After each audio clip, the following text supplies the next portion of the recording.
Hi Silverstone friends, today we're going to teach you how to make the easiest prime rib of your life.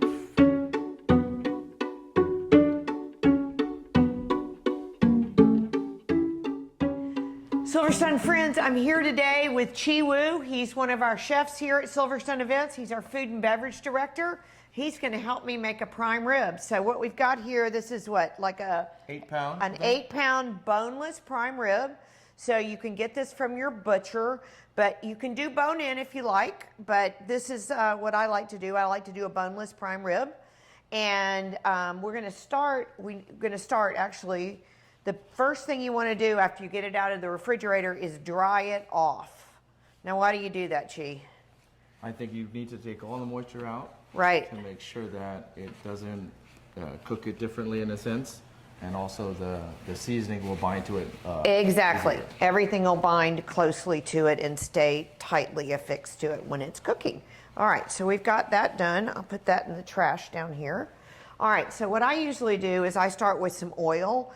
You can use olive oil, canola oil, vegetable oil, soybean oil, and you just want to coat the whole thing in oil. And this helps all of the, so we just took the moisture off, but now we're replacing it with oil. So this helps make all of the spices that we're getting ready to put on here bind tightly to it. And Does it also make it soak into the meat? It does. It helps it moisturize the meat and take all those seasonings into the meat. So I just get it all over here like that. Okay? Now, the first thing I do is I start with salt. This is just regular salt. You can use kosher salt. You can use sea salt. But the one thing that people forget about meat is it needs a lot of salt. So you're going to say, that is an awful lot of salt she's putting on there. That is what makes the meat taste good. This is a really big piece of meat. It's going to serve 8 to 12 people. So really, I haven't used that much salt for 8 to 12 people, right? That's true. So we want to just give it all nice and covered so you can actually see it on top. And then just to add some more salt, everybody knows my favorite seasoning salt is crazy mixed up salt. You can get this at the grocery store. She's got some here for me. So this is a mixture of sea salt, pepper, and some herbs. So I'm just going to sprinkle this. I'm not going to go as heavy with this, but this is going to give it some nice seasoned flavor. Ooh, looks good. Doesn't that look good? All right, and then we're going to come back with some black pepper. I like to use a finer grade black pepper on this. You can use cracked if you like it, but I think most people like to not bite down into those big chunks of pepper.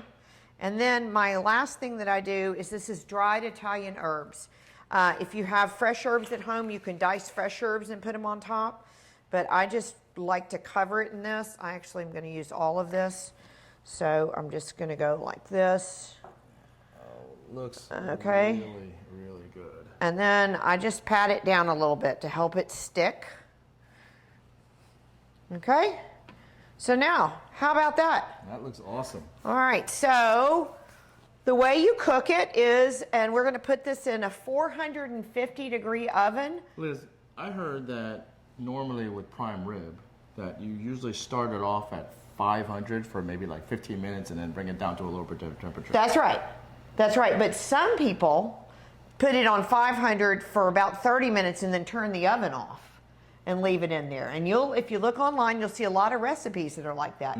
Now, I don't like to do that because I feel like when you turn the oven off, you never know how cool your oven's going to get. Okay. So you can't really control the consistency of your temperature. I see. But you start off at the high temperature, 450 or 500, for 20 to 30 minutes, because then what you're doing is you're getting a nice brown covering on it, and it seals all the juices in, right? Okay. And then we're going to drop it to 350 for an hour to an hour and a half. But what you want to do is after about 45 minutes, you want to get your meat thermometer and put it in there and test it. You do not want this to cook past 115 or 120 degrees internal. Okay. That makes it a nice medium rare, and the end pieces are going to be a little bit more done. Okay. Okay? All right, that sounds good. You think we can do this? I believe so. Okay, you want to put it in the oven? Yeah, that works. All right, stick it in, and we'll be back when it comes out to taste it.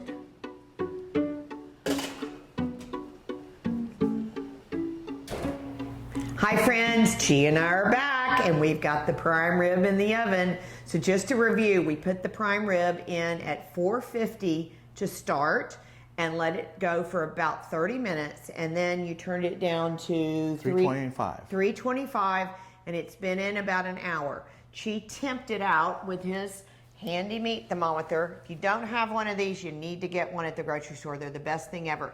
But these are the instant read. Don't put it in the meat and leave it in the oven. It'll melt. So about 125? 125, Yeah, 130, okay? yeah. Great. All right. Let's pull her out and see what it looks like. All right.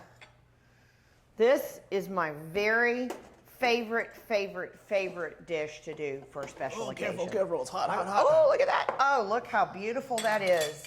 Oh my goodness, look at all the juices ran out. We got this nice crust on there. Look, see how the crust is? It That's just like a sits salt on the crust top. right there. It's like a salt crust. Isn't that yummy? Okay. All right, and you I'm gonna pull take it out? off of here. Yeah, and then Cut it on the cutting board. You got it? All right. Yummy. All right, so let's cut a piece right off the end here.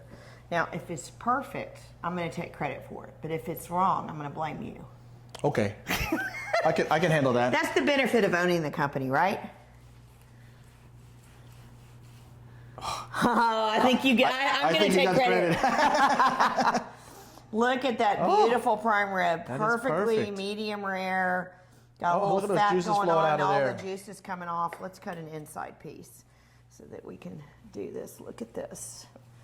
And it's so tender, it's like a piece of butter. It is. Look at that beauty. Oh my goodness. All right, Chi. Now I like the outside because I like that crusty part. What part do you like?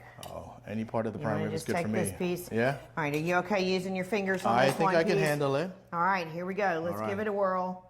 Yummy. Isn't that good?